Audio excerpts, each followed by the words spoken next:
Nunca confie naquela que lhe oferece um copo de leite morno, em um inferno de decepção meticulosamente construído por 10 anos.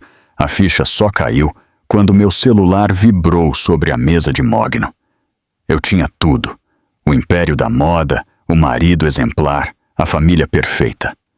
Mas naquele instante, o Dr. Juliano J. Castro, o homem que jurei amar e que me prometeu fidelidade eterna, estava no aeroporto de Guarulhos, não em São Francisco. E o mais estarrecedor, ele não estava sozinho. Estava com toda a família e uma barriga de 9 meses que não era minha. Aquele texto de Emília foi a sentença de morte para a Sophia Hauser que eu conhecia. O que veio a seguir foi a mais fria e calculada vingança que São Paulo já viu. Eu pensei que tinha a vida completa. Um marido brilhante, Juliano J. Castro, uma família de sogros influentes que parecia me adorar e uma carreira invejável como diretora de marketing do grupo Eclipse Moda, o império que meu pai havia construído com as próprias mãos. Eu estava imersa naquela vida satisfatória, até que, em uma tarde de sexta-feira, uma única mensagem de texto fez tudo desmoronar. Eu liderava a reunião de estratégia para o último trimestre do ano, quando meu celular, sobre a mesa de conferência de mogno, vibrou silenciosamente. Era de Emília, minha melhor amiga desde a faculdade. "Sofia, onde você está? É urgente." Franziu a testa. Gesticulei para que minha assistente continuasse com a apresentação e discretamente deslizei para fora da sala. Liguei de volta para Emília. Sua voz estava tensa. "Emília, o que houve? Por que a pressa?" "Sofia, me escuta e mantenha a calma. Seu marido, Jota, ele não deveria estar em viagem de negócios em Porto Alegre?" Meu coração deu um salto. "O que você está dizendo?" "Ele me ligou de manhã, dizendo que havia aterrissado em segurança." "Não, Sofia." A voz de Emília estava à beira das lágrimas. "Minha prima trabalha para a companhia aérea. Ela acabou de me mandar uma foto. Está agora no aeroporto de Guarulhos, fazendo check-in para um voo para Florianópolis, e ele não está sozinho." Um zumbido agudo preencheu meus ouvidos, mas lutei para que minha voz não tremesse. "Com quem ele está?" "Com a família inteira dele. Os pais, a irmã e o marido, e uma mulher jovem e bem grávida. Eles parecem incrivelmente felizes. A mãe dele estava acariciando a barriga da mulher." Cada palavra de Emília era uma faca girando no meu peito. Florianópolis, uma mulher grávida, a família inteira. As peças espalhadas do quebra-cabeça se encaixaram em um instante, formando um quadro de crueldade inimaginável. Desliguei o telefone. Meus nós dos dedos ficaram brancos ao apertar o aparelho. Voltei para a sala de conferências, meu rosto uma máscara de calma profissional. "A reunião de hoje está encerrada. Quero um relatório detalhado de todos até às 9 horas da manhã. Amanhã estão dispensados." Minha voz era firme, sem trair emoção. Meus funcionários, embora surpresos com a mudança abrupta, obedeceram em silêncio. Assim que a porta se fechou, peguei as chaves do carro e corri para a garagem. Eu tinha que ir. Tinha que ver com meus próprios olhos. Por mais brutal que fosse a verdade, eu precisava encará-la. O carro voou pelas ruas congestionadas de São Paulo, mas meu mundo mergulhou em um silêncio gélido. O que eu tinha feito de errado nesses 10 anos? Eu havia dado meu coração à família dele, tratando meus sogros como se fossem meus pais. Após a morte do meu pai, eles tinham sido minha âncora emocional. Eu havia assumido a responsabilidade do grupo Eclipse Moda, trabalhando lado a lado com Juliano para fazer a empresa crescer, para que ele tivesse orgulho da esposa. Não tivemos filhos. Era minha maior tristeza, mas Juliano sempre me confortava, dizendo que não importava. Acontece que tudo era mentira. Não é que não importasse para ele. é que ele já havia encontrado outra para lhe dar um filho. O aeroporto era uma colmeia caótica de pessoas e barulho. Puxei um boné, cobri o rosto com óculos escuros e uma máscara e me misturei à multidão. Eu os encontrei no lounge da classe executiva. Lá estava a família Castro, reunida em um círculo de radiante felicidade. Lá estava Juliano, o homem com quem eu dormia todas as noites, com a mão protetora no ombro de uma mulher jovem e bonita, cuja barriga era uma montanha. Minha sogra, que sempre segurava minha mão e dizia para eu cuidar da minha saúde, agora oferecia àquela mulher um copo de leite morno com ternura infinita. Meu sogro, que eu respeitava como um pai, conversava animadamente com a filha e o genro. Eles eram uma família perfeita e feliz, e naquele quadro eu era uma completa estranha. Observei em silêncio de longe, observando a maneira como Juliano olhava para aquela mulher.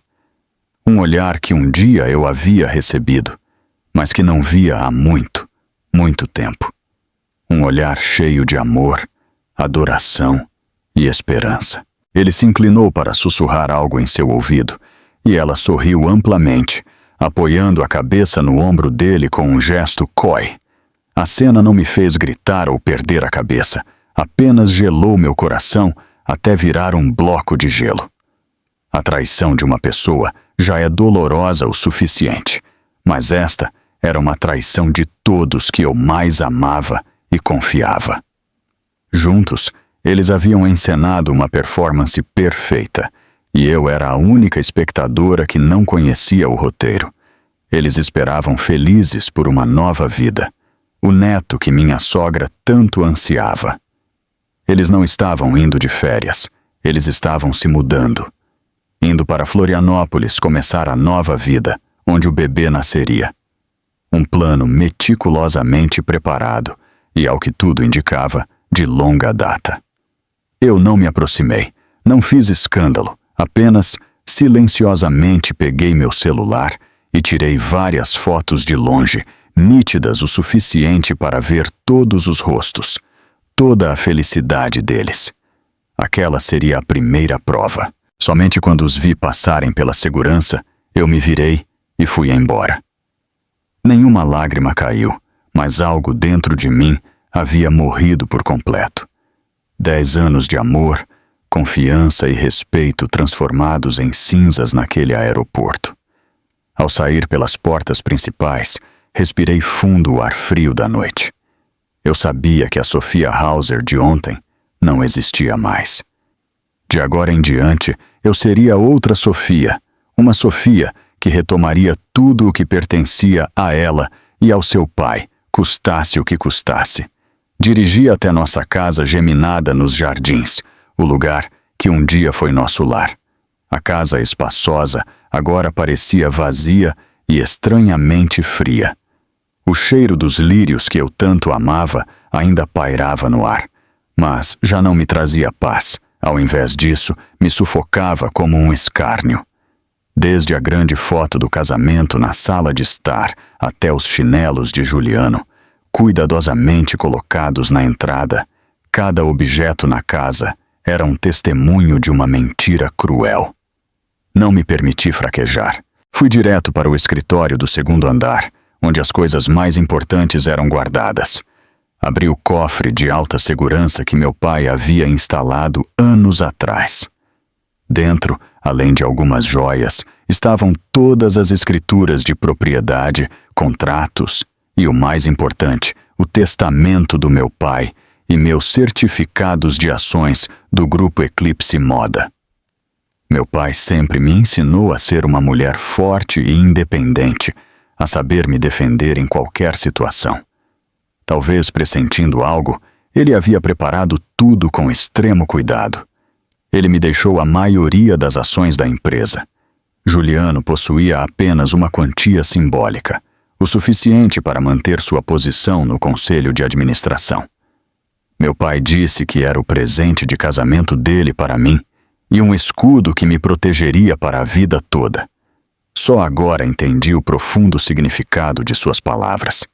Peguei todos os documentos importantes e os organizei cuidadosamente em uma pasta de couro. Depois me sentei à mesa, liguei o laptop e fiz a primeira ligação.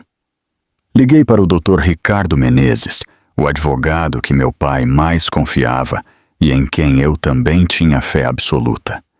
Ele atendeu quase que imediatamente. Sua voz, como sempre, era quente e serena.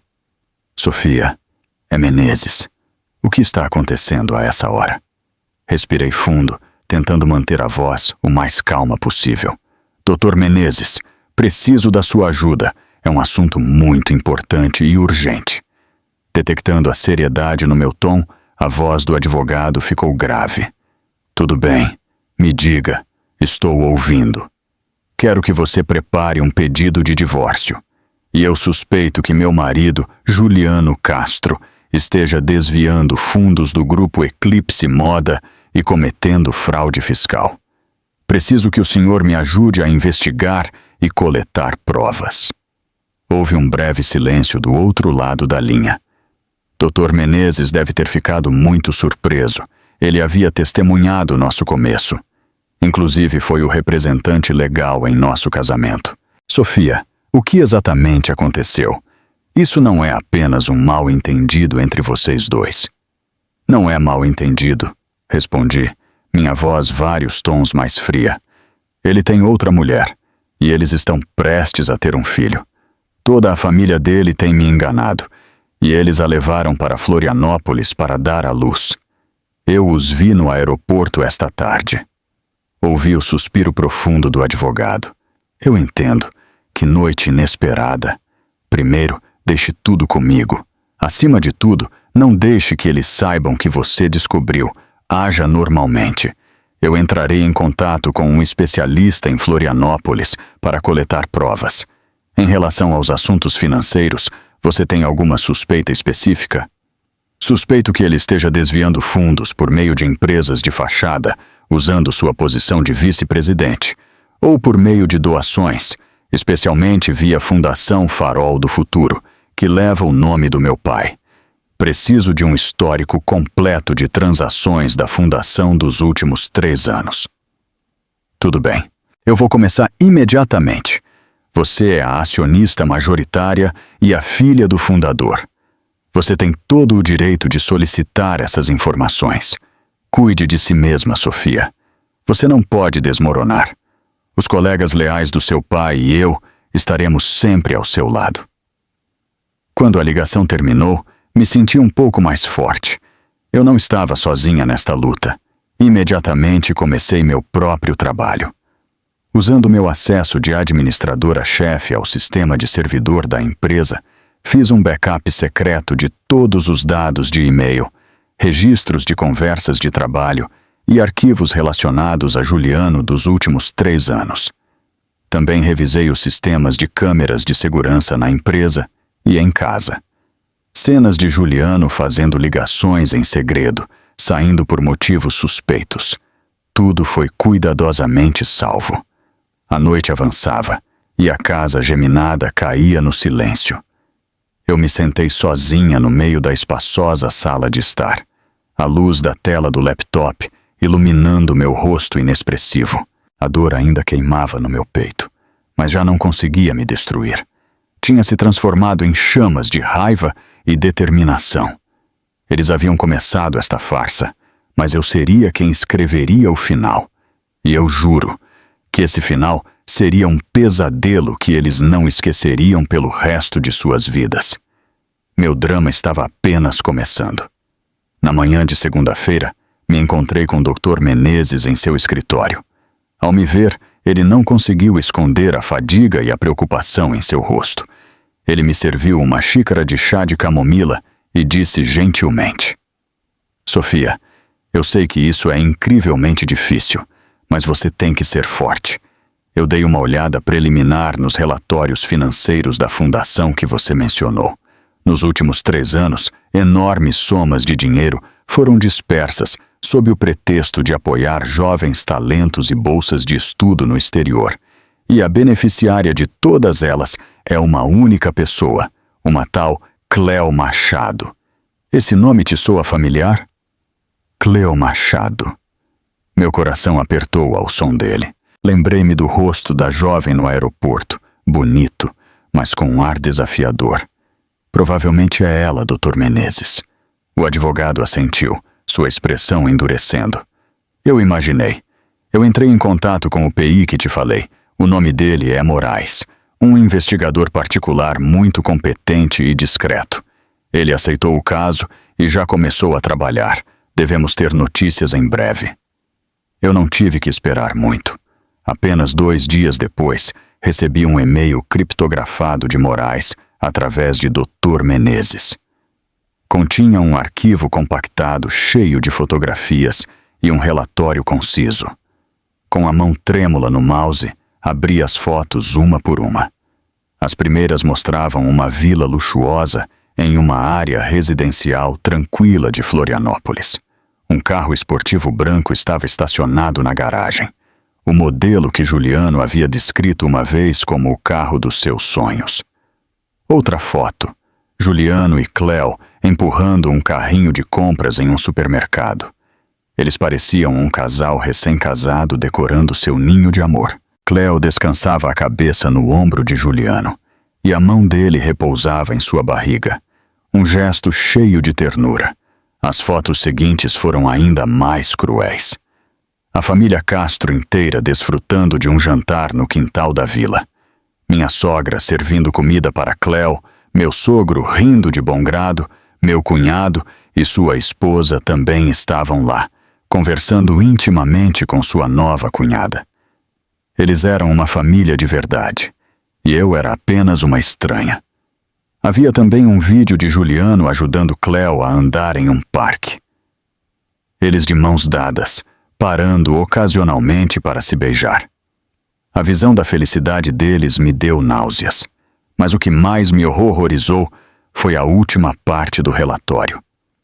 Moraes havia investigado o contrato de aluguel da casa, os documentos de compra do veículo e os papéis de registro em uma clínica ginecológica internacional exclusiva para cuidados pré-natais. Tudo estava em nome de Juliano e Cleo, e aí a informação decisiva. Moraes havia rastreado a primeira transferência de dinheiro de Juliano para Cleo, que havia começado 3 anos atrás. 3 anos. Não tinha sido um erro momentâneo, não era um relacionamento incipiente, era um engano planejado e sistemático que havia durado 1/3 do nosso casamento. Pelos últimos 3 anos, enquanto eu trabalhava incansavelmente no grupo Eclipse Moda, enquanto eu passava noites sem dormir desejando um filho, meu marido estava construindo outra família nas minhas costas. Pelos últimos 3 anos, enquanto eu acreditava que meus sogros eram meu apoio incondicional, eles estavam ocupados encobrindo o pecado do filho e aguardando alegremente um neto que não era meu. Toda a preocupação e palavras gentis deles não eram mais do que uma encenação. Fechei o laptop e me recostei na cadeira. Meu luxuoso escritório de repente parecia sufocante. Eu não chorei. Lágrimas eram um luxo inútil agora. A dor havia se transformado em outra emoção, muito mais fria e cortante. Chamava-se determinação. A prova estava ali, irrefutável. Não seria apenas a arma para acabar com este casamento, mas me lembraria todos os dias da crueldade dessas pessoas. Eles haviam roubado 10 anos da minha juventude, minha confiança e meu amor. Agora, eu retomaria tudo o que era meu e tudo o que eles deviam ao meu pai. Poucos dias depois, enquanto tentava afogar minhas mágoas no trabalho, meu telefone de mesa tocou. Era uma videochamada da minha sogra. Ao ver o rosto sorridente dela na tela, uma onda de náusea subiu pela minha garganta, mas rapidamente me recompus. Respirei fundo e, forçando um sorriso radiante, atendi. Olá, mãe. É a Sofia. Está tudo bem com vocês? Claro, querida. Estamos maravilhosamente bem, ela disse em seu tom carinhoso de sempre. O ar aqui é tão puro e agradável. Liguei para saber como você estava. Tão sozinha em casa. Não está trabalhando demais, está? Você parece um pouco pálida. Representando meu papel perfeitamente, levei uma mão à minha bochecha. Sim, com a correria de fim de ano. Há muito trabalho, mas não se preocupe. Estou me alimentando bem. Ela suspirou, olhando para mim com olhos cheios de compaixão. Querida, trabalho é importante, mas família é mais importante. Vocês estão casados há 10 anos. É hora de pensar em ter um bebê. Seu sogro e eu só estamos esperando o dia em que poderemos segurar um neto. Por que você não faz algo? Deixe o trabalho de lado um pouco e venha passar alguns dias conosco. Descanse, mude de ares, e a tecnologia médica aqui é muito boa. Quem sabe, talvez tenhamos boas notícias. Ao ouvi-la, deu-me vontade de cair na gargalhada. Para quem ela estava atuando? Ela sabia perfeitamente que eu não precisava mais tentar.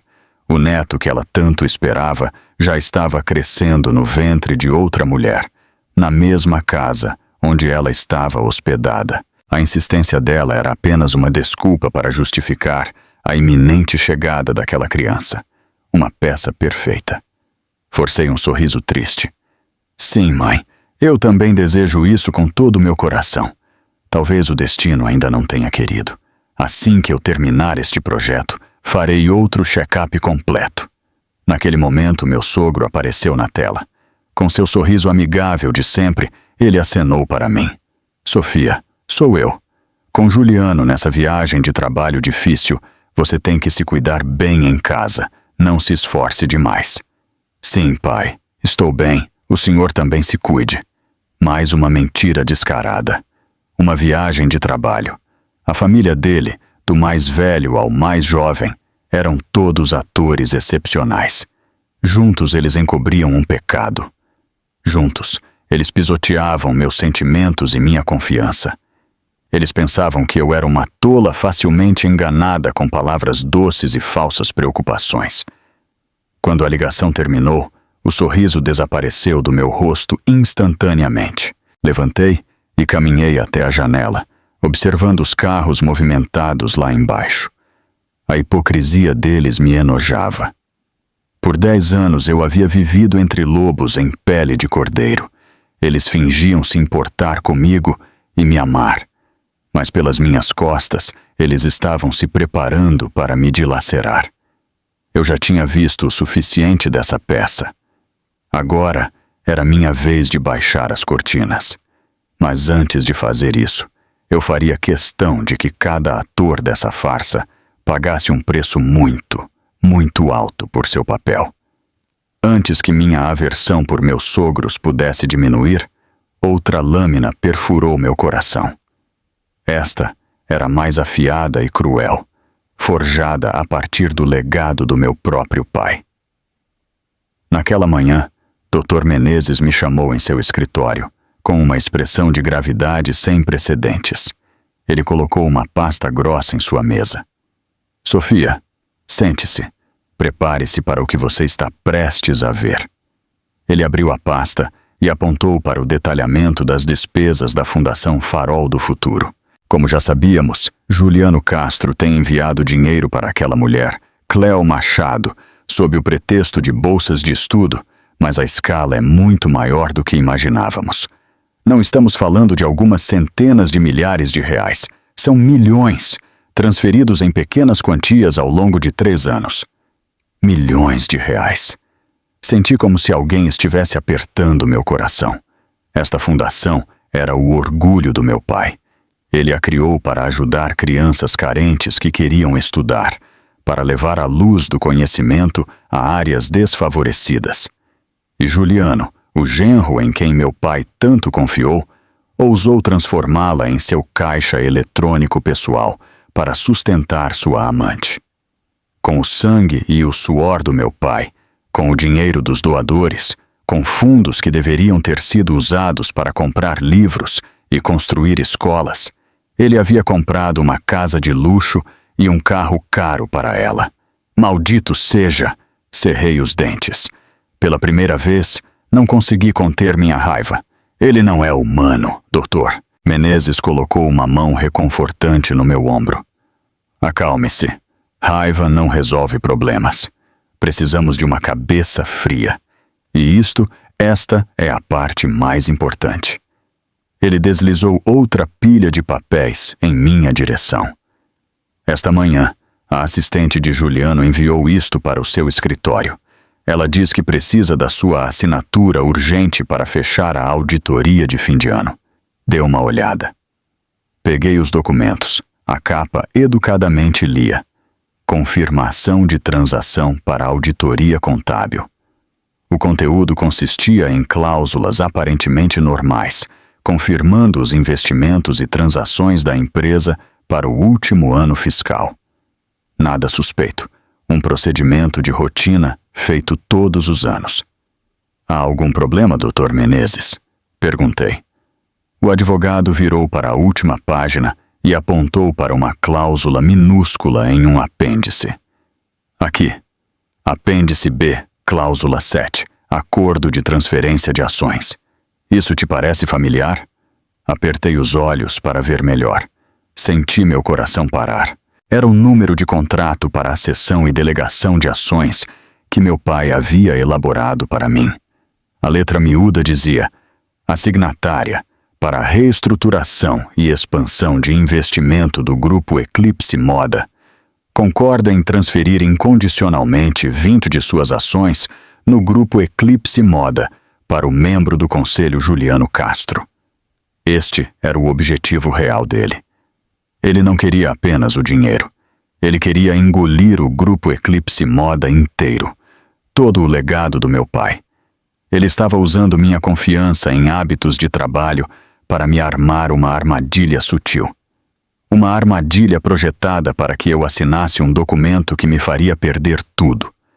Se eu não estivesse alerta, se eu tivesse apenas olhado e assinado como de costume, tudo teria acabado. Um suor frio escorreu pela minha nuca. Que plano dissimulado, disse Dr. Menezes com desprezo. Ele te subestimou, viu você como uma garota fácil de enganar. Ele deve ter tido tudo calculado. Com esses 20% adicionados às ações existentes dele e o apoio de outros acionistas que ele possa ter comprado, ele teria poder suficiente para te expulsar do conselho de administração. Eu encarei o papel. O ódio dentro de mim atingiu o auge, mas então uma ideia me ocorreu. Ele queria me armar uma armadilha? Perfeito. Eu transformaria aquela mesma armadilha em seu túmulo. Olhei para cima e encontrei os olhos de Dr. Menezes diretamente. Minha voz estava estranhamente calma. Dr. Menezes, vamos usar isto. Eu vou assinar o contrato dele.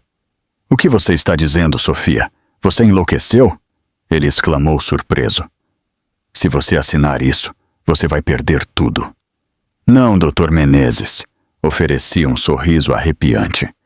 Eu vou assinar, mas não agora. Eu direi a ele que preciso revisar com mais cuidado. Vou ganhar tempo. Enquanto isso, nós prepararemos outro contrato com o mesmo formato, mas com um conteúdo diametralmente oposto. Se ele quer brincar com as palavras, eu brincarei com ele. Se ele tentar me enganar, eu o enganarei. Quando a hora chegar, não serei eu a assinar uma sentença de morte. Será ele.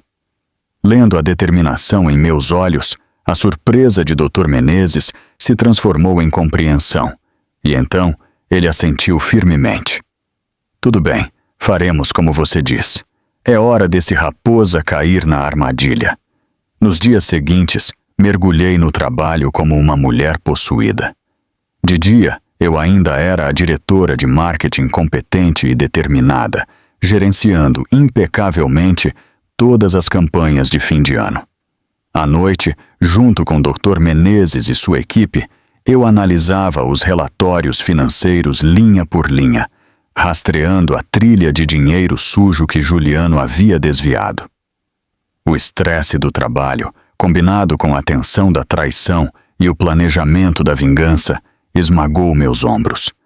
Perdi peso drasticamente e as dores de estômago ficaram mais frequentes. No início, era uma dor surda, mas gradualmente se tornou uma dor aguda e latejante. Pensei que era devido ao estresse e às refeições irregulares. Então, tomei alguns antiácidos e voltei ao trabalho. Mas em uma manhã de quarta-feira, enquanto apresentava os planos de ano novo para toda a equipe de gestão, no momento em que falava sobre a estratégia de expansão em mercados estrangeiros, na qual eu tinha trabalhado tanto, uma dor aguda, como uma faca girando no meu estômago, me atingiu. Minha visão escureceu. Mal consegui agarrar a borda da mesa para não cair, mas minhas pernas cederam. Antes de perder a consciência, ouvi vagamente o grito de pânico da minha assistente e o som de uma cadeira tombando. Quando acordei, o cheiro de desinfetante, típico de hospitais, encheu minhas narinas. Eu estava em uma cama branca com um soro no braço. Minha melhor amiga Emília estava sentada ao meu lado, com os olhos vermelhos. Ao me ver abrir os olhos, ela rapidamente pegou minha mão. "Sofia, você está bem? Você me assustou até a morte." "Eu estou bem", sussurrei, minha garganta seca, apenas um pouco cansada. Naquele momento, um médico idoso de aparência gentil entrou no quarto. Ele olhou para mim com compaixão e depois se dirigiu a Emília. "Eu poderia falar com a paciente a sós, por favor?" Emília assentiu e saiu relutantemente. Quando estávamos sozinhos, o médico sentou-se em uma cadeira e olhou para mim. "Sr. Hauser, eu sou o Dr. Marcelo Carvalho, chefe do Departamento de Gastroenterologia. Nós fizemos alguns exames e uma endoscopia. O resultado é que encontramos um tumor no seu estômago." Senti como se meu coração tivesse parado. "Um tumor? É grave, doutor?" Consegui perguntar, minha voz trêmula. Dr. Carvalho suspirou. "Nós enviamos uma amostra para biópsia, mas com base nas imagens da endoscopia e na minha experiência, é muito provável que seja câncer de estômago em estágio inicial. É muito semelhante ao caso do seu falecido pai, Sr. Hauser. Ele também foi meu paciente. Câncer de estômago, a mesma doença que havia levado meu pai há 5 anos, a história estava se repetindo com crueldade infinita. O choque foi tão grande e repentino que as lágrimas que eu havia reprimido por tanto tempo explodiram incontrolavelmente. Eu era forte, sim, mas diante da fragilidade da vida, eu era apenas uma mulher vulnerável. O médico idoso esperou em silêncio até que eu parasse de chorar. Quando me acalmei um pouco, ele continuou gentilmente. "Sofia, eu sei que isso é um choque enorme, mas a medicina hoje avançou muito mais do que há 5 anos. Já que detectamos cedo, a taxa de cura é muito alta. Faremos a cirurgia para remover o tumor o mais rápido possível e depois faremos acompanhamento com quimioterapia para eliminar quaisquer células cancerosas remanescentes. Você tem que ter fé. Você tem que ser positiva." Limpei minhas lágrimas e olhei pela janela. O céu ainda estava azul, o sol estava quente e a vida continuava. Eu não podia morrer. Não agora. Eu ainda tinha muito a fazer. Com aqueles que haviam me prejudicado e ao meu pai ainda vivendo luxuosamente, eu não podia morrer assim. Este golpe não ia me quebrar. Pelo contrário, ia me tornar mais forte. Ele me deu uma razão e um prazo para terminar tudo. Olhei de volta para Dr. Carvalho, meu olhar agora firme. "Obrigada, doutor. Eu farei a cirurgia. Mas o senhor poderia me dar 2 semanas? Eu tenho um assunto muito importante que devo resolver. Apenas 2 semanas." Dr. Carvalho hesitou por um momento, mas ao ver a determinação inabalável em meus olhos, ele finalmente assentiu. "Tudo bem, 2 semanas. Mas depois disso, você deve ser internada imediatamente. Nem um dia de atraso. Lembre-se, sua vida é a prioridade máxima. Sim, eu prometo." Quando o médico saiu, fechei meus olhos. Um novo plano, mais audacioso e urgente, começou a tomar forma na minha mente. 2 semanas. Era todo o tempo que eu tinha para terminar tudo. Meu plano de vingança não era mais apenas uma luta para recuperar minha herança. Tinha se tornado uma corrida contra o tempo, uma aposta de vida ou morte que eu não podia me dar ao luxo de perder. Deitada na cama do hospital, eu ouvia distraidamente Emília descascar uma maçã, enquanto me repreendia incessantemente por negligenciar minha saúde. Apenas ouvia em silêncio, ensaiando mentalmente cada passo do jogo de vida ou morte que se desenrolaria nas próximas 2 semanas. Foi então que o tablet na mesa de cabeceira acendeu. Uma videochamada de Juliano. Meu coração apertou. Gesticulei para Emília ficar quieta. Respirei fundo, ajeitei o cabelo e, com um sorriso que pretendia ser natural, mas vulnerável, aceitei a ligação. O rosto de Juliano apareceu com uma expressão de preocupação genuína, mas agora eu sabia quanta astúcia e hipocrisia estavam escondidas por trás daquela máscara. Querida, você está bem? Você não tem ideia do susto que levei quando soube que você desmaiou no escritório. O que o médico disse? É grave? Ele disparou uma bateria de perguntas em tom alarmado. Tossi levemente, levando uma mão ao peito para interpretar o papel de uma paciente fraca. Não se preocupe, Juliano. Foi apenas uma queda de pressão por excesso de trabalho. Alguns dias de descanso e estarei nova em folha. Não se preocupe. Eu não podia, sob nenhuma circunstância, revelar o tumor. Eu não precisava da pena dele. E mais importante, isso arruinaria meus planos.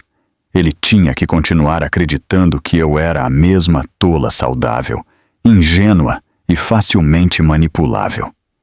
Juliano soltou um suspiro de alívio fingido.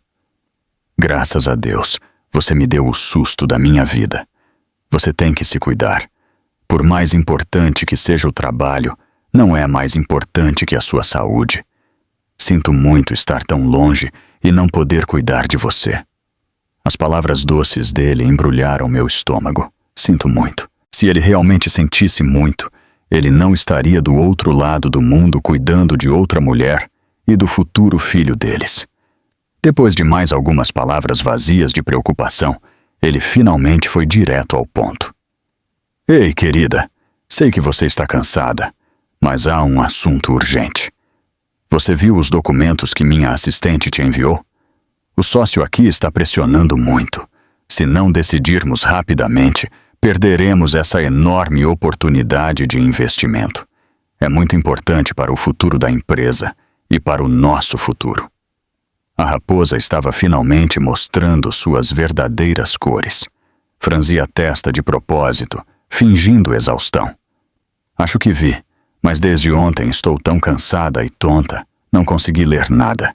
Terei que dar uma olhada quando receber alta. Agora, só de olhar para as letras, minha cabeça gira. Um lampejo de impaciência cruzou o rosto de Juliano, mas ele rapidamente o conteve. Ele falou novamente em um tom persuasivo. Eu sei que você está cansada, mas por favor, faça um esforço por mim. Sim? Você só precisa assinar a última página. Revisei todas as outras cláusulas e não há problema. Faça isso pelo nosso futuro, por favor. Pelo nosso futuro. Quão felizes essas palavras teriam me deixado antes. Agora, elas apenas me davam nojo. No futuro de que ele falava, claramente não havia espaço para mim.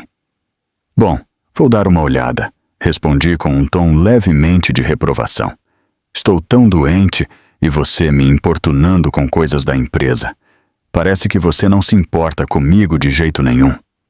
Claro que não, querida. Você é a coisa mais importante para mim, ele disse rapidamente. Você quer que eu ligue para a minha mãe para ela vir cuidar de você por alguns dias? Ele até ousou mencionar a mãe dele. Que performance conjunta perfeita. Balancei a cabeça. Não, não é necessário. Emília está aqui. Sua mãe teria uma longa viagem. Coitada. Deixe-a descansar. Depois de mais algumas instruções sem sentido, a ligação terminou. Assim que a tela escureceu, meu sorriso desapareceu. Eu me senti completamente exausta. Não pela doença, mas pelo esforço de manter aquela encenação insuportável. Juliano estava impaciente. Isso era um bom sinal. O peixe estava começando a morder. Eu o faria esperar um pouco mais. O deixaria mais nervoso. Quanto mais ansioso ele estivesse, mais fácil seria para ele cometer um erro. Enquanto eu me recuperava em casa após receber alta, Emília praticamente se mudou para cuidar de mim. Mais do que minha saúde física, ela estava 10 vezes mais preocupada com meu estado mental. Ela me via pálida e exausta, mas com um olhar constantemente calculista nos olhos, e sofria por mim. Uma tarde, Emília sentou-se ao meu lado e disse seriamente: Sofia, eu sei que você tem um plano e eu te apoio, mas como você vai lidar com tudo sozinha? Você precisa de mais ajuda? Eu tenho o Dr. Menezes. Respondi: Dr. Menezes só pode te ajudar com a parte legal. E o resto? Você não pensou que, quando tudo vier à tona, a família Castro usará a mídia para te caluniar, para te transformar de vítima em vilã? Eles têm dinheiro e conexões, podem fazer isso facilmente. As palavras de Emília foram como um balde de água fria. Era verdade, eu não tinha pensado nisso. Focada em coletar provas e proteger meus bens, eu havia esquecido que nesta guerra havia outra frente, a opinião pública. Enquanto eu permanecia em silêncio, Emília continuou. Tenho um primo de 2º grau que é jornalista investigativo. O nome dele é Davi Pacheco. Ele é muito bom, tem integridade e odeia especialmente pessoas hipócritas. Eu acho que ele poderia te ajudar. Quer que eu te apresente? Não hesitei por um momento. Assenti imediatamente. Ele era a peça que faltava. Nos encontramos em um pequeno café, escondido em um beco tranquilo. Davi Pacheco parecia mais jovem do que eu esperava. Ele era alto e magro, usava óculos de aro preto, e seu olhar era incrivelmente aguçado. Eu lhe contei minha história de forma concisa, sem exagero ou sentimentalismo, apenas os fatos. Ele permaneceu em silêncio por um longo tempo. Senhora Hauser, ele disse finalmente, se sua história for verdadeira, isto não é apenas um escândalo familiar. É um caso de crime do colarinho branco em grande escala. Desvio de uma fundação de caridade. Criação de empresas de fachada para fuga de capitais. Apenas com essas acusações, seu marido deveria passar muito tempo na prisão. Eu sei, e eu tenho provas suficientes para provar isso, eu disse firmemente, entregando-lhe um pendrive. Aqui está uma parte do que eu tenho. Preciso que você investigue as empresas de fachada que Juliano criou e suas rotas de movimentação de capital para o exterior mais a fundo. E o mais importante, esteja preparado. Quando o dia D chegar, eu quero que tudo exploda simultaneamente em todos os meios de comunicação. Não quero deixar a ele ou a família dele nenhuma maneira de negar seus crimes. Davi Pacheco pegou o pendrive. Seus olhos brilharam com o interesse de um jornalista diante de um enorme caso. Não se preocupe, eu amo essas histórias. A justiça deve prevalecer. Vou começar a trabalhar imediatamente. Manteremos contato através de Emília. Com a ajuda de Davi, eu me senti como um tigre que havia ganhado asas. Mas eu sabia que para destruir completamente a família Castro, eu tinha que atacar aquilo de que eles mais se orgulhavam. Sua reputação de família respeitável. E eu encontrei um ponto fraco fatal. Através dos velhos contatos do meu pai, Dr. Menezes descobriu um segredo chocante sobre meu sogro, Arthur Castro. Antes de se casar com minha sogra, ele havia tido um relacionamento muito profundo com uma mulher chamada Aura Vasconcelos. Ele a abandonou quando ela estava grávida para se casar com minha sogra, que vinha de uma família com melhores conexões. A criança acabou sendo perdida. Por décadas, Sra. Vasconcelos viveu sozinha e em silêncio em um apartamento modesto. Decidi visitá-la. Era uma tarde chuvosa. Encontrei o prédio antigo onde Aura Vasconcelos morava. A mulher que abriu a porta tinha cabelos grisalhos e um rosto marcado pelas rugas do tempo, mas seus olhos ainda eram claros e bonitos. Ela olhou para mim com desconfiança. Eu não rodeei. Boa tarde, senhora. Meu nome é Sofia Hauser. Sou nora de Arthur Castro. Ao som desse nome, o rosto de Sra. Vasconcelos mudou. Ela tentou fechar a porta, mas eu rapidamente a impedi com a mão. Só um momento, por favor. Eu não venho com más intenções. Eu também sou uma vítima daquela família. Eu só quero conseguir justiça para mim e talvez para a senhora. Talvez a sinceridade nos meus olhos a tenha comovido. Ela me deixou entrar. O apartamento era pequeno, mas impecavelmente arrumado. Enquanto eu lhe contava minha história, Sra. Vasconcelos permaneceu em silêncio, ocasionalmente enxugando as lágrimas que escorriam silenciosamente por suas bochechas.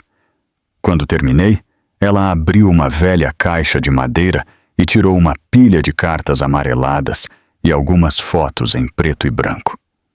Isto é tudo o que aquele homem me deixou, ela disse.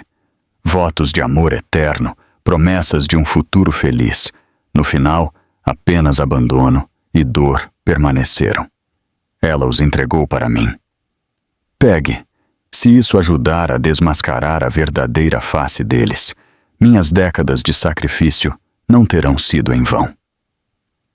Eu aceitei as memórias dela. Meu coração estava pesado. Agradeci com um aceno e saí. Lá fora, a chuva havia parado. Com as cartas de amor do meu sogro em minhas mãos, eu sabia que havia adquirido outra arma afiada. Eu não ia apenas enterrar socialmente Juliano. Eu ia arrancar a máscara de hipocrisia que toda a família dele havia usado por décadas. No dia seguinte, recebi uma ligação de Dr. Carvalho. Os resultados da biópsia estavam prontos. Dirigi para o hospital sozinha. Minha mente estava estranhamente calma. Eu estava preparada para o pior. E quando o Dr. Carvalho, com uma expressão compassiva, confirmou tranquilamente o diagnóstico inicial. Adenocarcinoma gástrico, estágio pulmeuro inicial. Eu simplesmente assenti. Não houve lágrimas ou pânico, apenas uma realidade fria e clara. A contagem regressiva de 14 dias havia começado. Naquela noite, eu contei para Emília. Eu não podia mais esconder dela. Sentada na sala de estar silenciosa da casa geminada, mostrei-lhe o relatório médico. Ela o encarou, depois olhou para mim, seus olhos cheios de confusão e descrença. Não, não pode ser. Ela gaguejou, sua voz trêmula. Sofia, isso tem que ser um erro, certo? Eles devem ter cometido um erro no hospital. Ela amassou o papel e explodiu em lágrimas. Você tem que fazer a cirurgia agora. Nada mais importa. Sua saúde vem em primeiro lugar. Dane-se aquele desgraçado. Dane-se a empresa. Primeiro você tem que viver. Peguei as mãos trêmulas dela e as apertei com força. Emília, me escuta. Eu vou fazer a cirurgia. Eu prometi ao médico. Mas não agora. Por quê? Ela gritou exasperada. Por que não agora? Você percebe que está arriscando sua vida? É precisamente por isso. Olhei-a diretamente nos olhos, minha voz firme e clara. É precisamente por isso que eu não posso entrar em uma sala de cirurgia assim. Emília, o Grupo Eclipse Moda não é apenas uma herança. É a obra da vida do meu pai. Eu não posso deixar que caia nas mãos de um canalha que me enganou e desviou fundos da fundação do meu pai para sustentar sua amante. Se algo acontecesse comigo na cirurgia, Juliano, como meu herdeiro legal, receberia parte dos meus bens. Ele usaria isso para continuar controlando a empresa. Se isso acontecesse, eu não poderia morrer em paz. Prefiro morrer a ter o legado do meu pai manchado por um cara como esse. Diante da determinação nas minhas palavras, Emília ficou sem fala. Ela olhou para mim e talvez pela primeira vez viu as chamas queimando nos meus olhos. Não eram as chamas do ódio cego, mas da responsabilidade e da proteção. Eu só tenho 2 semanas, continuei, baixando a voz. Nestas 2 semanas, eu tenho que terminar tudo. Eu tenho que fazer Juliano voltar, enganá-lo para assinar os papéis que o despirão de todos os seus direitos. Só depois de ter protegido minhas ações, eu entrarei na sala de cirurgia pacificamente. Aconteça o que acontecer, terei cumprido meu dever como filha. Você entende? Emília, sem uma palavra, me abraçou e desatou a soluçar. Dei tapinhas nas costas dela. Eu sabia que ela me amava e estava preocupada comigo. Mas neste jogo, eu era a única que podia jogar. Era uma aposta de vida ou morte com minha vida e o legado do meu pai em jogo. E eu não tinha escolha a não ser vencer. Naquela noite, depois que Emília adormeceu, sentei sozinha no escritório do meu pai. Abri uma gaveta e peguei uma foto antiga dele. Nela, meu pai sorria radiantemente, com um olhar gentil e caloroso. Acariciei o rosto dele na foto. Pai, sussurrei, confie em mim. Eu não vou te decepcionar. Eu protegerei o Grupo Eclipse Moda. Eu protegerei tudo o que você deixou para trás, custe o que custar. O primeiro e mais crucial passo nesta aposta de vida ou morte era proteger o coração do Grupo Eclipse Moda, as ações que meu pai havia me deixado. Se Juliano pusesse as mãos nelas, todo o resto seria sem sentido. Eu não podia confrontá-lo diretamente neste assunto. Ele tinha a vantagem de ser meu marido legal.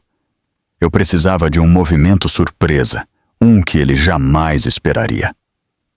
Na manhã seguinte, organizei uma reunião secreta com o Dr. Menezes.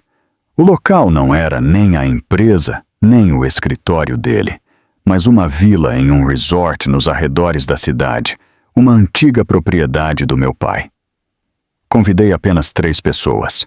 O Sr. Jailas, diretor da fábrica, um dos fundadores que havia seguido meu pai desde o início, a Sra. Alcântara, a diretora financeira, famosa por sua integridade e prudência, e o Sr. Távora, o diretor de logística, um homem leal e íntegro. Eles não eram apenas acionistas importantes, mas também pessoas que eu respeitava, que haviam me visto crescer. Quando os 3 entraram, todos tinham expressões preocupadas. Eles haviam ouvido que eu tinha desmaiado e pensaram que eu os havia convocado por causa de um problema de saúde. Eu os fiz sentar, servi-lhes chá eu mesma e fui direto ao ponto. Senhoras e senhores, eu os reuni aqui hoje por um assunto do qual depende a sobrevivência do Grupo Eclipse Moda. Coloquei a prova irrefutável na mesa. As fotos de Juliano e sua amante em Florianópolis, os extratos bancários dos milhões de reais desviados da fundação. E, finalmente, a confirmação de auditoria falsificada com o adendo para transferir 20% das minhas ações. Ao verem tudo, os rostos dos 3 mudaram. Preocupação se transformou em choque e depois em raiva.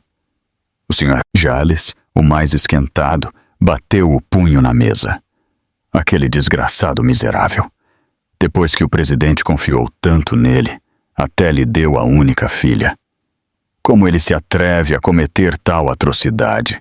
Aquele homem não merece mais um dia no Grupo Eclipse Moda. A senhora Alcântara, mais calma, tinha um brilho arrepiante em seus olhos penetrantes. É um método incrivelmente astuto e maligno. Ele deve estar planejando isso há muito tempo.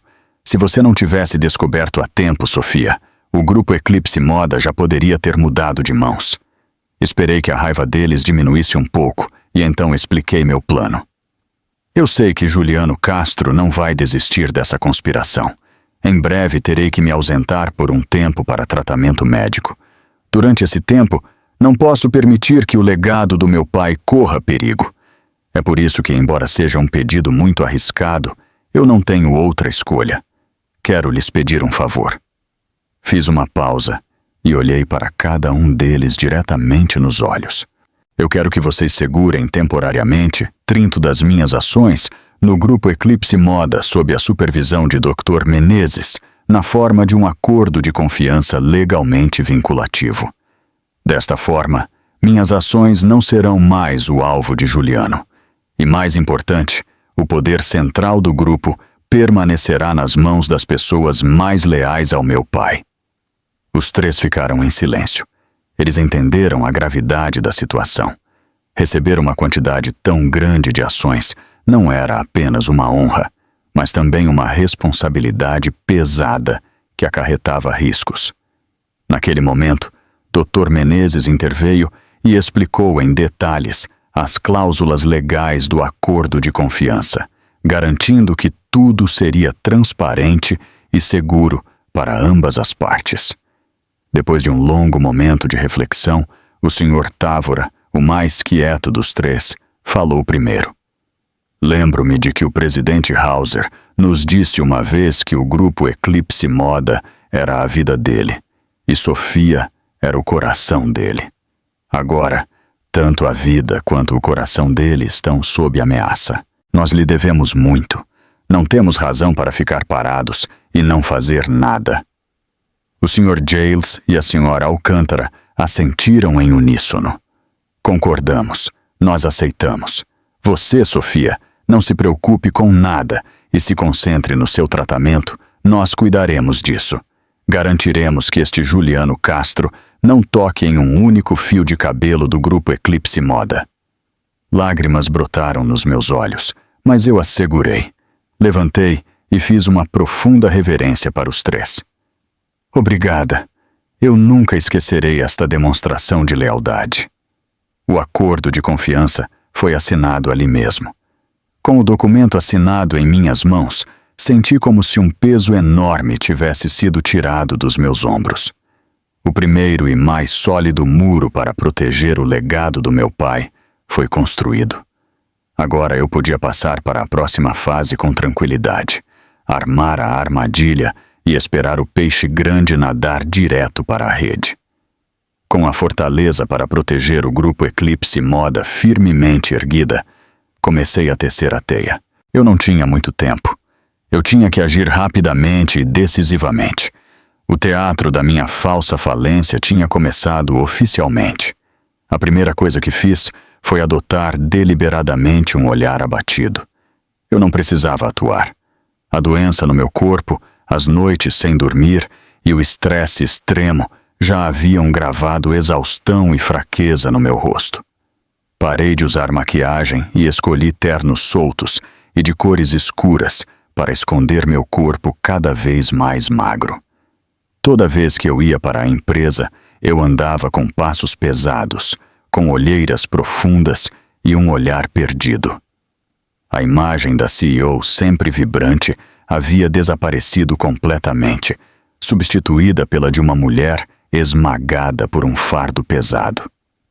Em seguida, comecei a espalhar boatos, não descaradamente, mas com algumas palavras cuidadosamente escolhidas, ditas para a pessoa certa na hora certa, em um almoço com alguns parceiros de negócios de longa data e notoriamente fofoqueiros. Mencionei casualmente que um grande contrato de exportação para a Europa havia dado errado, afetando severamente o fluxo de caixa da empresa. Eu disse, com uma expressão triste, que estava procurando financiamento por toda parte, mas a situação não era boa. Só com isso, o boato de que o Grupo Eclipse Moda estava em uma crise financeira se espalhou como fogo pelo mundo dos negócios. Para adicionar plausibilidade, sob a supervisão da Sra. Alcântara, ordenei ao departamento financeiro que atrasasse alguns pagamentos não essenciais a fornecedores menores. É claro que a Sra. Alcântara se reuniu secretamente com eles para explicar a situação e garantir seus direitos, mas para os de fora era um sinal inequívoco de que o Grupo Eclipse Moda estava ficando sem fundos. Mas o golpe final foi colocar a casa geminada à venda. Liguei para a maior imobiliária da cidade e pedi que listassem nosso lar conjugal para venda, a um preço quase 30 abaixo do mercado, como uma venda urgente. Enfatizei que precisava vendê-la dentro de 2 semanas para resolver os problemas da empresa. A notícia de que uma casa geminada de luxo em uma área nobre estava à venda a um preço de banana imediatamente abalou a alta sociedade e os portais de notícias imobiliárias. Todos acreditaram na história que a filha do falecido presidente Hauser estava vendendo seu último bem para salvar o legado do pai. Tudo estava indo de acordo com o plano. Os funcionários da empresa começaram a sussurrar e a atmosfera de trabalho ficou tensa. Alguns já estavam procurando novos empregos, os concorrentes se regozijavam. E eu, no centro da tempestade, mantinha uma expressão de sofrimento em público, mas por dentro eu estava estranhamente calma. A isca estava espalhada por toda parte e a rede estava pronta. Eu só tinha que esperar que o peixe mais ganancioso e tolo pulasse sozinho. Cada dia que passava, a dor no meu estômago me lembrava que meu tempo estava se esgotando. Eu não estava com medo, apenas impaciente. Ele tinha que voltar. Ele tinha que voltar. Eu não tive que esperar muito. 3 dias depois que a notícia da venda da casa geminada estourou, recebi uma ligação da minha sogra no meio da noite. Deixei tocar de propósito por um tempo antes de atender com uma voz sonolenta e cansada. Alô? Quem é? Sofia, sou eu. O que diabos você está fazendo? Por que há um boato de que você colocou a casa à venda e a um preço ridiculamente baixo? Você perdeu a cabeça? Do outro lado da linha, a voz dela era aguda e cheia de pânico. Fiquei em silêncio por um momento e então comecei a soluçar. Sinto muito, mãe. Sinto muito. E sinto muito conserta tudo. Explique o que aconteceu. A empresa realmente está em uma situação tão ruim? Comecei o drama que havia preparado. Eu lhe contei, entre soluços engasgados, sobre o contrato europeu cancelado, a exigência de indenização do parceiro, a pressão do banco para pagar empréstimos. Pintei um quadro desolador de um grupo poderoso à beira do colapso. É tudo minha culpa. Sinto muito. Desde que o papai morreu e com Juliano tão longe, eu não consegui lidar com tudo. Eu arruinei a obra da vida do meu pai. Mãe, se eu não vender a casa, não consigo pagar os salários dos funcionários ou a indenização. Eu acho que vou ter que declarar falência. Ouvi a respiração agitada dela do outro lado da linha. Eu sabia que minhas palavras haviam atingido o alvo do seu maior medo. A possibilidade de perder o dinheiro, a casa geminada, a galinha dos ovos de ouro que era o grupo Eclipse Moda, o caixa eletrônico infinito da família dela. Falência? O que você está dizendo? Não! Ela gritou. Espere, eu vou falar com Juliano. Ele tem que voltar agora. Ele tem que voltar para salvar a empresa. Ela desligou abruptamente. Eu desliguei o telefone e enxuguei minhas lágrimas falsas. Um sorriso frio se formou nos meus lábios. Tinha sido mais fácil do que eu pensava. A ganância e a ignorância deles eram meus melhores aliados. Como esperado, cerca de 1 hora depois, meu telefone tocou novamente. Desta vez era Juliano. Sua voz também era uma mistura de preocupação e leve reprovação. Sofia, o que você está fazendo? Como você deixou a empresa chegar a este ponto? Quantas vezes eu te disse para me avisar se você tivesse problemas? Continuei a interpretar o papel da esposa fraca e incompetente. Sinto muito, eu não queria te preocupar. Pensei que poderia resolver sozinha. Sinto muito. Tudo bem, pare de chorar. Ele interrompeu. A voz dele mostrava impaciência, mas ele ainda fingia me consolar. Não faça nada estúpido, não venda a casa e não assine nenhum papel. Entendido? Estou voltando imediatamente. Já comprei a passagem. Estarei aí depois de amanhã de manhã. Eu consertarei tudo quando chegar. Você apenas espere por mim em silêncio. Sério, Juliano? Perguntei com uma voz cheia de esperança e gratidão. Você realmente está voltando? Realmente. Estou voltando para te ajudar. Não se preocupe com nada. Ele desligou. Sentei em silêncio no escuro. O peixe havia fisgado a isca. Não apenas fisgou, mas estava nadando direto para o anzol. Sem saber, este voo de volta seria sua passagem só de ida para o fim de sua opulência. Bem-vindo ao lar, meu querido marido. Preparei uma sentença de morte magnífica para você. 2 dias depois, em uma fria manhã de fim de outono, Juliano voltou. Eu fui ao aeroporto buscá-lo. Vesti de propósito um vestido cinza solto, sem uma gota de maquiagem, mostrando sem remorso minha fadiga em olheiras. Quando Juliano saiu pelo portão de desembarque, ele parecia cansado do longo voo, mas não conseguia esconder sua arrogância de salvador. Ele me examinou da cabeça aos pés, com uma mistura de pena e nojo. O que é esse visual? Você não consegue nem cuidar de si mesma. Em vez de uma saudação, ele me lançou uma reprovação, enquanto se aproximava, arrastando sua mala.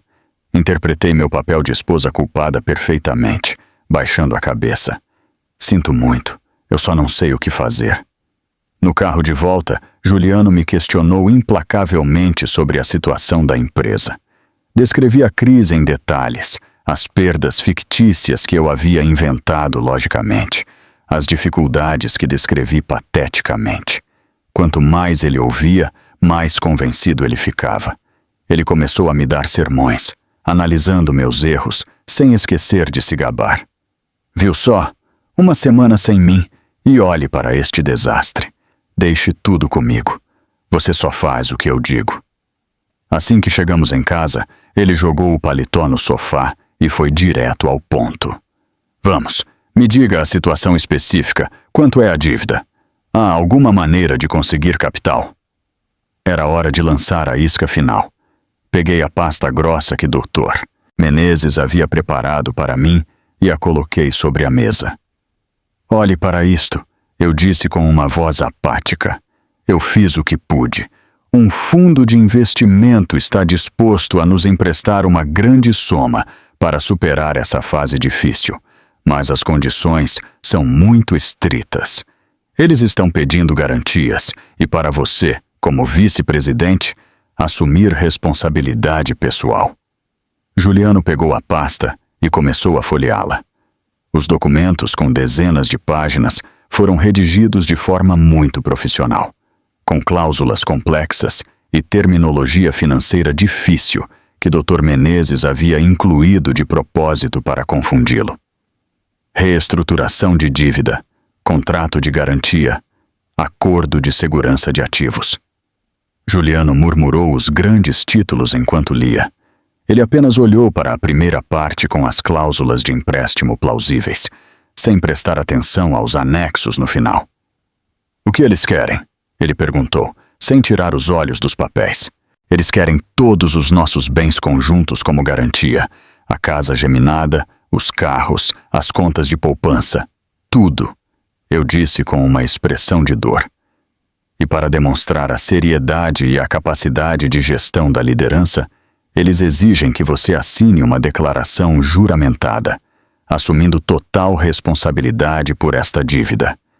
Na pior das hipóteses, você renuncia voluntariamente à administração desses bens e lhes dá prioridade para cobrar a dívida. Eles dizem que é um procedimento essencial para garantir o investimento deles. Juliano franziu a testa pensativamente. A ganância e a autoconfiança haviam obscurecido seu julgamento. Aos olhos dele, eu só podia ver o enorme empréstimo à sua frente e a oportunidade de salvar o grupo Eclipse Moda e, com isso, tomar todo o poder. Ele pensou que com aquele dinheiro ele poderia facilmente reverter a empresa e então aquelas garantias de ativos não seriam nada. Além disso, ele estava convencido de que eu sua esposa fraca e incompetente aos olhos dele, não ousaria fazer nada. Tudo bem, ele disse firmemente depois de alguns minutos. Se isso nos der o dinheiro para salvar a empresa, vamos fazer. Recuperaremos esses bens e mais tarde. Me passe uma caneta. Com a mão trêmula, entreguei-lhe a caneta tinteiro que meu pai havia me dado. Eu o observei assinar, sem hesitar, seu nome em cada página dos contratos, acordos e declarações juramentadas. Sua assinatura naqueles documentos legais, que eram, na verdade, sua sentença de morte, era clara e energética, um testemunho de sua estupidez e ganância sem limites. Quando ele largou a caneta, prendi a respiração. Estava feito. A armadilha havia se fechado. Bom, ele disse, recostando-se na cadeira, satisfeito. Agora que estou aqui, você descanse. Assenti e recolhi silenciosamente a pasta. Ao tocar o papel, ainda quente de sua assinatura, um arrepio percorreu minha espinha. Ele acreditava que havia assinado um passaporte para o auge do poder, quando, na realidade, ele havia acabado de assinar a sentença que sepultaria sua vida. Uma semana depois do retorno de Juliano, fui internada no hospital. A cirurgia estava marcada para a manhã de segunda-feira seguinte. Nos últimos 10 dias do meu jogo de vida ou morte, usei o tempo com Dr. Menezes, Davi Pacheco e os colegas leais do meu pai para finalizar todos os preparativos. Tudo estava pronto. Eu estava apenas esperando o dia. Naquela manhã, o céu sobre São Paulo estava nublado e caía uma chuva fina. Emília me levou para o hospital cedo. Enquanto eu vestia a camisola de paciente no quarto, me senti estranhamente leve, como se o fardo pesado que estava me esmagando estivesse prestes a ser liberado. Peguei a mão de Emília e dei-lhe minhas instruções finais. Emília, se algo acontecer comigo, por favor, cuide da Fundação Farol do Futuro. Não deixe que seja usada para fins malignos novamente. Não fale bobagem, Emília me repreendeu com os olhos vermelhos. Você vai ficar bem, a cirurgia será um sucesso, estarei esperando por você lá fora. Eu sei, eu também acredito nisso. Sorri. Mas antes de eu ir para a cirurgia, eu preciso que você envie uma mensagem. Eu dei a ela o número de Dr. Menezes. A mensagem era: iniciar. Enquanto me levavam na maca em direção à sala de cirurgia, eu vi Juliano no final do corredor.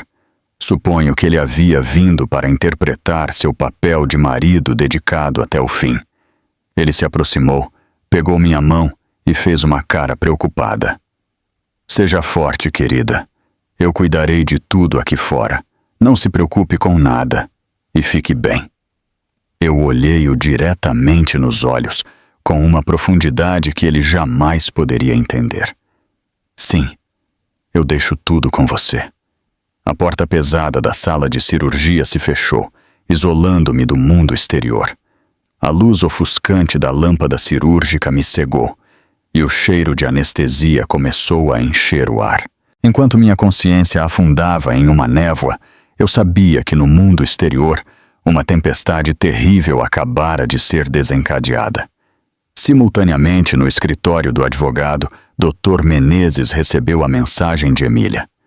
Calmo, ele pegou o telefone e fez 2 ligações. A primeira foi para sua equipe legal, esperando no tribunal. Ajuize a ação. A segunda foi para Davi Pacheco. Publique a história. Instantaneamente, as engrenagens da justiça e da mídia começaram a girar. No Tribunal de Justiça de São Paulo, um volumoso pedido de divórcio foi protocolado, acompanhado por uma denúncia criminal contra Juliano Castro por fraude, desvio de fundos, quebra de dever fiduciário e adultério. Todas as provas foram anexadas. As fotos e vídeos de Florianópolis, os extratos bancários e, é claro, o contrato de reestruturação de dívida que Juliano acabara de assinar. Na sede do Grupo Eclipse Moda, Juliano estava sentado triunfantemente no escritório do meu pai, como se fosse o rei. Ele estava planejando uma reunião extraordinária do conselho para anunciar a reestruturação e sua tomada de poder. Foi então que a porta do seu escritório se abriu e vários policiais uniformizados entraram. O inspetor à frente disse com uma cara severa: "Senhor Juliano Castro, somos da Polícia Civil. Precisamos que o senhor nos acompanhe para interrogatório, em conexão com uma denúncia apresentada pela sua esposa, senhora Sofia Hauser. Por favor, venha conosco." Juliano congelou, seu rosto pálido. "O quê? Do que vocês estão falando? Deve haver um erro." Mas ninguém lhe respondeu. Ao mesmo tempo, seu celular começou a tocar loucamente. Na tela, grandes mídias digitais estavam lançando manchetes chocantes. VP do Grupo Eclipse Moda processado por adultério e desvio de milhões. O artigo era acompanhado pelas fotos nítidas dele com sua amante e família em Florianópolis. Outros artigos expuseram sua rede de fuga de capitais, suas empresas de fachada e até mesmo a traição que seu pai havia cometido no passado. A tempestade havia se desencadeado com tanta velocidade e virulência que ele não teve tempo de se preparar. Todas as suas contas bancárias e as de sua família foram congeladas para a investigação. Uma proibição de viagem foi emitida. Tudo desmoronou em um piscar de olhos. Juliano ficou atordoado no meio do seu escritório. Raiva e pânico explodiram em seus olhos. Ele rugiu como uma besta e varreu tudo da sua mesa. Ele havia entendido tudo. Era uma armadilha perfeita montada pela esposa que ele sempre subestimou. E naquele momento, eu, na mesa de cirurgia, estava lutando pela minha própria vida. A luz vermelha acima da porta da sala de cirurgia permaneceu acesa, indicando que a batalha continuava. Lá fora, o mundo daqueles que haviam me traído estava em chamas. E esse era apenas o começo. Acordei de um sono longo e profundo. O cheiro familiar de desinfetante estava lá, mas desta vez não parecia opressor. A luz suave do sol da manhã entrava pela janela, iluminando os pequenos pontos de poeira que dançavam no ar. A área da operação doía, mas minha mente estava estranhamente clara e leve. Emília estava cochilando, encostada na cama, suas mãos ainda segurando as minhas com força. A porta do quarto se abriu silenciosamente e Dr. Carvalho entrou com um sorriso gentil. Ele verificou os números no monitor e depois olhou para mim. "Bom dia, Sra. Hauser. Você é uma mulher muito forte. Parabéns. A operação foi um sucesso completo. Removemos o tumor inteiramente e os gânglios linfáticos circundantes estão limpos. Você venceu uma batalha muito importante." Uma lágrima quente escorreu pela minha bochecha. Desta vez, não era uma lágrima de dor ou ressentimento. Era uma lágrima de alívio e renascimento. Eu havia vencido. Eu havia vencido a luta para recuperar minha própria vida. Enquanto eu me recuperava, o mundo exterior havia sido virado de cabeça para baixo. A tempestade que eu havia desencadeado varreu a família Castro, não deixando nada em seu rastro. Emília me trazia as notícias todos os dias, com uma voz cheia de satisfação. "Ei, Sofia, você soube? Eles têm aquele desgraçado do Juliano em prisão preventiva. Dizem que ele estava gritando como um animal na delegacia, mas não adiantou nada. As provas do Dr. Menezes são tão sólidas, não há escapatória para ele. Os pais dele tentaram usar todos os contatos que haviam tecido ao longo de décadas para tirá-lo, mas ninguém ousou ajudá-los. Este caso é conhecido em todo o país.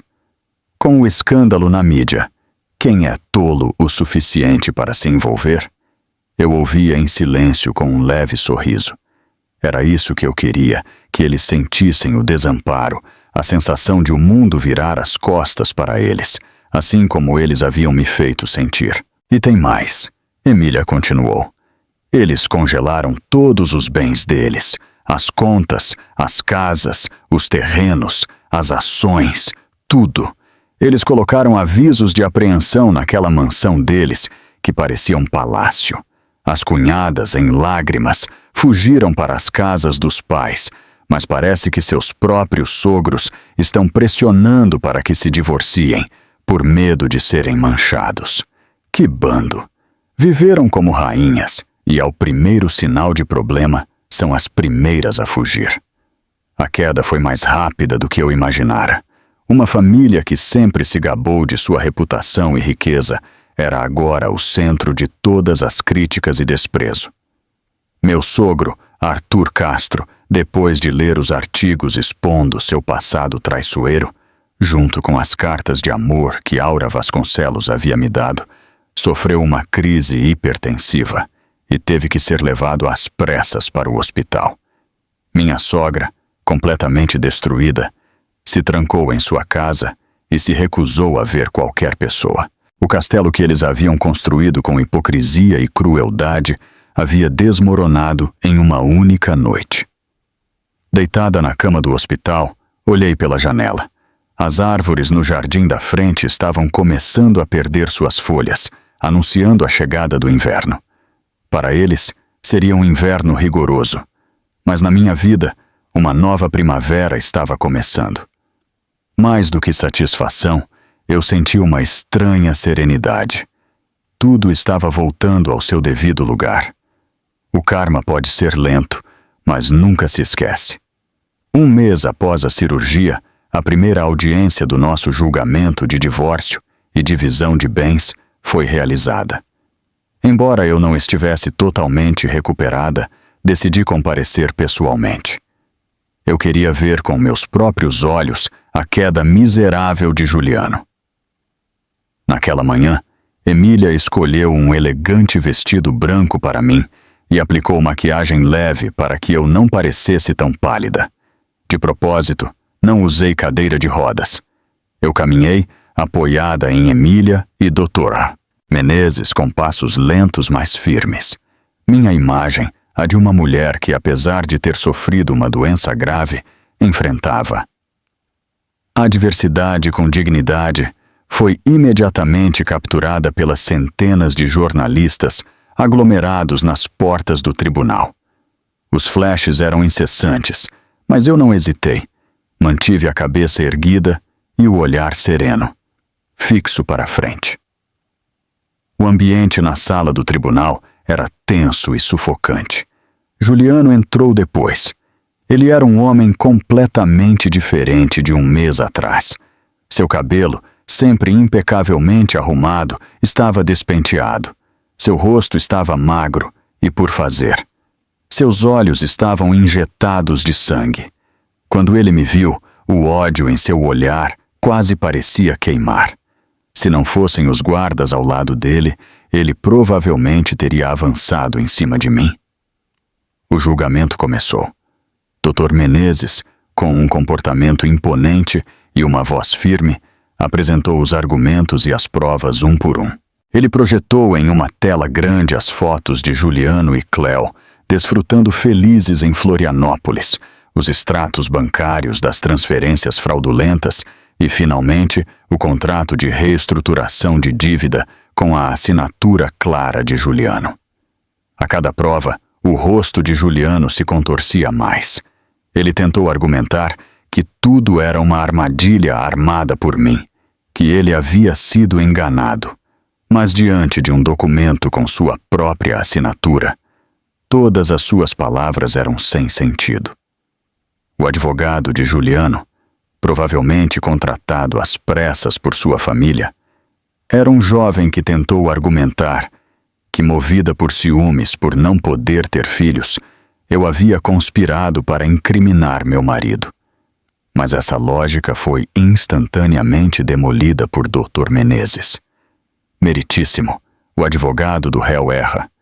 Sofia Hauser não apenas não pôde desfrutar da felicidade de ser mãe, mas nos últimos 3 anos sofreu sob o engano do marido e de toda a sua família. Não só isso, mas ela esteve à beira da morte após passar por uma cirurgia para câncer de estômago, a mesma doença que levou seu pai. Enquanto ela lutava contra a doença, o réu, Juliano Castro, esperava feliz o nascimento do filho que estava tendo com outra mulher no exterior. Ouso perguntar, que desculpa pode haver para tal crueldade? A sala do tribunal ficou em silêncio e todos os olhares compassivos se voltaram para mim. Eu apenas inclinei a cabeça ligeiramente e, no momento certo, deixei meus ombros tremerem. No final da audiência, o tribunal anunciou que aceitava meus pedidos iniciais. Todos os bens em disputa permaneceriam congelados até o julgamento final, e a casa geminada e outros bens conjuntos ficariam sob minha administração temporária. Foi uma vitória esmagadora. Ao sair do tribunal com Dr. Menezes e Emília, Juliano não pôde mais se conter. Ele se soltou dos guardas e, apontando o dedo para mim, gritou: "Sophia Hauser, você vai se arrepender disso, sua vadia louca. Você acha que venceu? Você vai ver." Sua raiva, sua verdadeira e feia natureza foi capturada por centenas de câmeras. Eu apenas me virei e lancei-lhe um olhar que era uma mistura de pena e desprezo. Ele havia perdido. Ele havia perdido miseravelmente e nem sequer percebeu que sua raiva estúpida havia se tornado a facada final que destruiria completamente sua imagem e honra perante o público. Enquanto a tempestade se alastrava em São Paulo, o karma também estava começando a fazer seu trabalho sobre os cúmplices. A situação da minha sogra e da amante, Cléo Machado, era regularmente relatada a mim pelo detetive Moraes, através de Dr. Menezes. Eu ouvia os relatórios sem nenhuma emoção, como se estivesse lendo um relatório de números. Quando a notícia da prisão de Juliano e do congelamento de todos os seus bens chegou a Florianópolis, a primeira a agir foi a clínica ginecológica exclusiva, onde Cléo esperava dar à luz. Seu sonho de um parto de luxo, tratada como rainha, foi desfeito, com contas hospitalares não pagas e nenhuma perspectiva de que fossem pagas. A clínica exigiu que minha sogra e Cléo deixassem as instalações. No meio daquele caos e tensão, Cléo entrou em trabalho de parto prematuro. Nasceu um menino fraco que teve que ser colocado em uma incubadora, mas o hospital não era uma caridade. Depois de prestar os primeiros socorros necessários, exigiram imediatamente que processassem a alta e transferissem o bebê para um hospital público mais acessível. Moraes me enviou algumas fotos muito vívidas. Minha sogra, que havia vivido sua vida inteira em luxo, agora estava apoiando a amante do filho, enfraquecida pelo parto. Elas estavam deixando o hospital luxuoso carregadas de sacolas, parecendo patéticas. Não havia mais arrogância em seu rosto, apenas confusão, fadiga e humilhação. Elas não podiam mais voltar para a vila alugada. A proprietária, devido ao não pagamento do aluguel, as havia despejado. Uma mulher, uma jovem e um bebê prematuro. Elas finalmente tiveram que encontrar um motel barato em uma área barulhenta com cheiro de mofo. A vida de luxo havia acabado e o inferno tinha começado. Sem dinheiro e sem ninguém para ajudá-las, o conflito latente entre as duas mulheres explodiu. Minha sogra, após o choque inicial, começou a culpar Cléo por tudo. "A culpa é toda sua arpia." A voz da minha sogra, em uma gravação de suas discussões violentas que Moraes conseguiu obter, era aguda e maliciosa. "Se você não tivesse seduzido meu filho, se não fosse por essa sua barriga, minha família não estaria assim. Você percebe? Juliano na prisão, a fortuna perdida. Você arruinou a vida dele." Cléo, física e mentalmente enfraquecida após o parto, já não mantinha sua falsa docilidade. Ela gritou de volta: "Olha quem fala! Por que você não culpa seu filho por ser ganancioso e estúpido? Eu o forcei a trair a esposa e desviar dinheiro da empresa. Quando ele estava me dando dinheiro e toda a sua família veio morar aqui como reis, Por que você não disse nada? Agora que tudo explodiu, você culpa a mim e a esta criança. A azarada é você. Elas se insultaram, se humilharam e até chegaram às vias de fato. Culpavam-se mutuamente por tudo, desde o choro do bebê até terem que comer macarrão instantâneo todos os dias. O sonho de Cleo de dar a volta por cima havia desaparecido como fumaça, deixando apenas a dura realidade de um bebê prematuro e um futuro desolado. Minha sogra também havia perdido tudo: o filho, o dinheiro, a honra e até o neto pelo qual ela havia apostado tudo. Agora, aquela criança havia se tornado um fardo pesado no meio de sua miséria. Eu li o relatório de Moraes e vi as fotos delas vivendo naquele motel sórdido. Eu não senti nada no meu coração. Era o preço que elas tinham que pagar. Juntas elas haviam semeado o vento, e juntas elas tinham que colher o furacão. 6 meses após a primeira audiência, o caso criminal de Juliano finalmente chegou ao fim. Durante esse tempo, foquei na minha recuperação e no tratamento de quimioterapia. Perdi muito cabelo e peso, mas meu espírito permaneceu muito forte. Com a ajuda dos diretores leais, eu gradualmente voltei ao trabalho no grupo Eclipse Moda, estabilizando a empresa após a tempestade midiática. No dia da sentença, eu não fui ao tribunal. Eu não queria ver seu rosto miserável novamente. Apenas assisti às notícias na televisão em casa com Emília. Com provas irrefutáveis e acusações claras, o tribunal condenou Juliano Castro a 8 anos de prisão por fraude, desvio de fundos e quebra de dever fiduciário. No caso civil, o tribunal também concedeu nosso divórcio. Dos bens conjugais acumulados durante o casamento, minha herança e tudo o que derivava do grupo Eclipse Moda pertencia a mim. Juliano não ficou com nada. Na tela da televisão, Juliano ouviu a sentença parado no banco dos réus. Ele não gritou como da última vez, apenas ficou lá como um espantalho sem alma, com um olhar vazio. Enquanto os guardas o levavam para a van da polícia, meu sogro. Arthur Castro perdeu a compostura. Ele tentou pular o cordão de segurança para correr em direção ao filho. "Juliano, filho!" ele gritou em desespero. Mas ao ser detido pela polícia, no meio da confusão e do desespero, ele de repente se virou e, como se estivesse me vendo, olhou diretamente para a lente da câmera e gritou uma frase enigmática. "Sophia Hauser, você está satisfeita agora? Você acha que venceu? Para conseguir essa fortuna, você acha que seu pai morreu em paz? Aquele desgraçado do Juliano era apenas um peão sendo usado." Ao ouvir essas palavras pelo alto-falante da televisão, eu congelei. Emília rapidamente desligou a TV. "Não escute esse velho. Ele está louco. Ele está apenas dizendo qualquer coisa." Mas suas palavras continuavam ecoando na minha cabeça. "Você acha que seu pai morreu em paz?" O que ele queria dizer?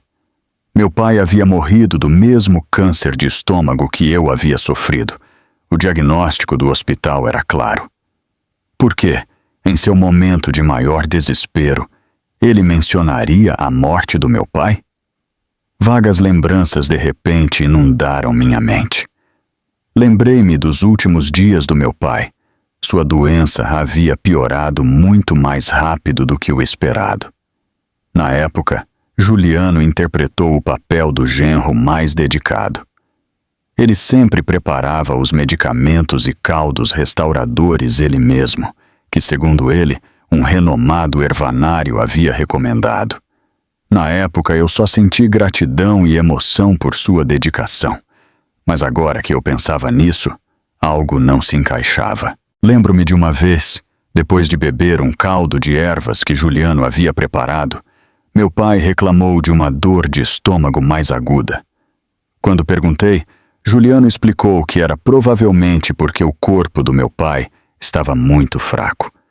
Também me lembro de outra vez que meu pai pegou minha mão. Seu olhar parecia cansado e preocupado. Ele tentou me dizer algo sobre Juliano e a empresa, mas depois parou. Na época pensei que eram apenas preocupações infundadas do meu pai, fragmentos de memórias, pequenos detalhes que eu havia negligenciado, agora se uniam, formando uma pergunta aterrorizante. E se? E se a morte do meu pai não foi uma morte natural por doença? E se houvesse uma mão que interveio? E se essa pessoa fosse precisamente o genro que meu pai tanto amou e confiou? Um arrepio correu até meus ossos, mais intenso do que quando descobri a traição ou quando recebi o diagnóstico de câncer. Se isso fosse verdade, o crime de Juliano não se limitava ao engano e ao roubo. Era assassinato. Pulei de pé, meu olhar se tornando aguçado. Emília, ligue para o Dr. Menezes. Diga a ele para vir aqui imediatamente. É urgente. Eu pensei que minha guerra tinha acabado, mas descobriu-se que havia um ato final, muito mais terrível. Eu tinha que encontrar a verdade. Custe o que custasse, eu tinha que descobrir a verdade sobre a morte do meu pai. 1 ano havia se passado. Tempo suficiente para as cicatrizes no meu corpo desaparecerem e as feridas no meu coração começarem a cicatrizar. Meu cabelo havia crescido de novo, não tão longo e grosso como antes, mas gostei deste corte bob estiloso. Ele simbolizava uma nova eu. Eu também havia recuperado peso e, após check-ups regulares, minha saúde estava estável. Dr. Carvalho disse que era um milagre, que minha forte vontade de viver havia desempenhado um papel crucial na superação da doença. Após a prisão de Juliano, me tornei uma figura pública nacional. Minha história de uma mulher traída pelo marido, que sozinha lutou contra a doença e uma conspiração perversa para proteger o legado do pai, inspirou muitas pessoas. Pedidos de entrevistas de estações de televisão e jornais inundaram. No início eu os recusei, mas logo percebi que minha história poderia ajudar outras mulheres que sofriam em silêncio. Eu concordei em participar de um prestigioso talk show. No ar, eu não falei sobre dor ou ódio. Falei sobre a jornada de recuperação da minha vida e autoestima. Falei sobre a importância da independência financeira, a necessidade de ter a cabeça fria no amor e a coragem de se defender. Minha compostura serena, discurso lógico e extraordinária força de vontade cativaram completamente o público. Eu não era mais a pobre vítima de um escândalo familiar, mas havia me tornado um símbolo de força e renascimento. A fama não me mudou, apenas me deu um novo caminho, uma nova missão. Decidi alocar uma porção considerável dos meus bens recuperados para criar uma fundação de apoio a mulheres empreendedoras. A fundação não apenas ofereceria financiamento, mas também uma equipe de advogados, psicólogos e consultores de gestão para fornecer apoio abrangente a mulheres em situações conjugais difíceis, ajudando-as a iniciar vidas novas, autônomas e independentes. No dia da inauguração da fundação, eu estava no palco e olhei para os rostos das centenas de mulheres lá embaixo. Seus olhos brilhavam com esperança. Eu sabia que esta era a vingança mais doce. Transformar minha dor em uma força para ajudar os outros. É no ato de erguer os outros que encontramos a verdadeira elevação da nossa alma. Mas, em meio ao trabalho agitado e às atividades sociais, ainda havia um fantasma que assombrava minha mente. A investigação sobre a morte do meu pai, que Dr. Menezes estava conduzindo secretamente, havia chegado a um beco sem saída.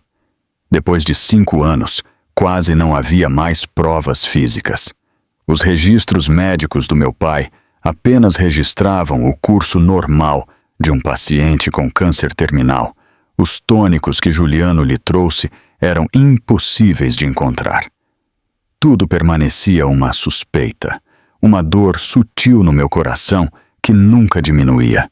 Eu sabia que até que a verdade viesse à tona, a alma do meu pai não poderia descansar em paz, e minha vida teria um capítulo inacabado.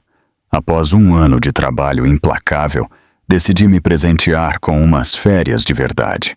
Escolhi Paris, uma cidade que meu pai adorava. Eu esperava que, ao caminhar pelas mesmas ruas que ele, respirando o mesmo ar que ele amava, minha alma finalmente encontrasse a verdadeira paz. Uma tarde, sob um sol cor-de-mel, enquanto eu passeava pelas margens do Sena, entrei em uma livraria antiga, escondida em um beco. O cheiro de papel velho e tempo me confortava. Enquanto folheava um livro encadernado em couro sobre arte renascentista, uma voz suave e profunda falou comigo em inglês do meu lado. Com licença, você é americana? Olhei para cima e por um momento congelei. O homem parado na minha frente tinha um rosto familiar, forte e inteligente. Ele, ao me ver, parecia igualmente surpreso. Sophia? Sophia Hauser? Daniel? Daniel Harrison. O nome escapou dos meus lábios antes que eu pudesse contê-lo. Ele era um brilhante colega de faculdade, Daniel Harrison, alguém que meu pai apreciava e elogiava muito. Ele era um talento excepcional em arquitetura e tinha ido para a França com uma bolsa de estudos integral logo após a formatura. Não nos víamos há mais de 10 anos. O encontro inesperado nos encantou. Decidimos tomar um café juntos em um pequeno café ali perto. Daniel havia se tornado um arquiteto de sucesso em Paris. Ele me contou sobre seu trabalho, sua vida na França. Ele ainda estava solteiro e mantinha o mesmo ar romântico e sorriso caloroso de sempre. Enquanto eu lhe contava a tumultuada história da minha vida, ele apenas ouvia em silêncio, seus olhos cheios de compaixão e respeito. Você foi muito forte, Sophia. O Sr. Hauser, do céu, certamente está muito orgulhoso de você. À menção do meu pai, a tristeza me invadiu novamente. Inconscientemente, peguei um pequeno livro de ervas medicinais orientais da minha bolsa que eu sempre carregava comigo. Era o livro favorito do meu pai. Enquanto eu folheava as páginas amareladas, encontrei um pequeno pedaço de papel dobrado, enfiado bem no fundo. Eu não tinha nenhuma lembrança de tê-lo colocado lá. Curiosa, eu o desdobrei. Era a caligrafia do meu pai. No papel estavam os nomes de várias ervas medicinais, com notas sobre seus efeitos ao lado. Mas na última linha, meu pai havia circulado 2 ervas desconhecidas. Ao lado delas estava um grande ponto de interrogação e uma nota apressadamente escrita. Caldo de Juliano. Perguntar ao Dr. Monteiro de novo. Senti meu coração parar. Dr. Monteiro era um amigo do meu pai, um especialista em medicina tradicional. Lembrei-me vagamente de ter lido em algum lugar que aquelas 2 ervas, inofensivas por si mesmas, quando combinadas com certos ingredientes no caldo de ervas que Juliano costumava preparar e tomar a longo prazo, podiam destruir lentamente a mucosa gástrica, agravar a condição de um paciente com câncer e até anular os efeitos da medicina convencional. Daniel, entreguei-lhe o papel com a mão trêmula. Olhe para isto. Daniel pegou o papel, leu-o cuidadosamente e franziu a testa. Ele entendeu instantaneamente a gravidade da situação. Este Dr. Monteiro, você sabe onde ele está? Não tenho certeza, mas Dr. Menezes poderia encontrá-lo. Sophia? Daniel colocou a mão sobre a minha, seu olhar firme. Eu tenho alguns amigos na indústria farmacêutica europeia. Eles podem ajudar a analisar melhor a toxicidade desta combinação. Não se preocupe, você não está sozinha. Encontraremos a verdade juntos. Olhei para ele, um sentimento caloroso que eu não sentia há muito tempo floresceu no meu coração. Saímos do café e caminhamos juntos sob o pôr do sol que caía lentamente sobre o Sena, as sombras de 2 pessoas se estendendo longas nas pedras. A investigação sobre a morte do meu pai havia encontrado uma nova luz e, mais importante, eu agora tinha um companheiro de confiança ao meu lado. Eu não sabia o que o futuro reservava, mas sabia que um novo capítulo, mais brilhante e esperançoso, na minha vida tinha realmente acabado de começar. E você, leitora, o que faria se descobrisse que toda a sua vida foi uma mentira e que a traição foi um plano de décadas? Você acha que a descoberta de Sofia é o fim da jornada ou apenas o início de um novo e perigoso mistério? Deixe sua opinião e seus palpites nos comentários. Inscreva-se no canal para não perder o desfecho desta história de vingança. Dê um like neste vídeo se você está torcendo pela Sofia e compartilhe com seus amigos para que eles também descubram o que o destino reservou para Juliano e a família Castro. O seu apoio é a nossa maior motivação.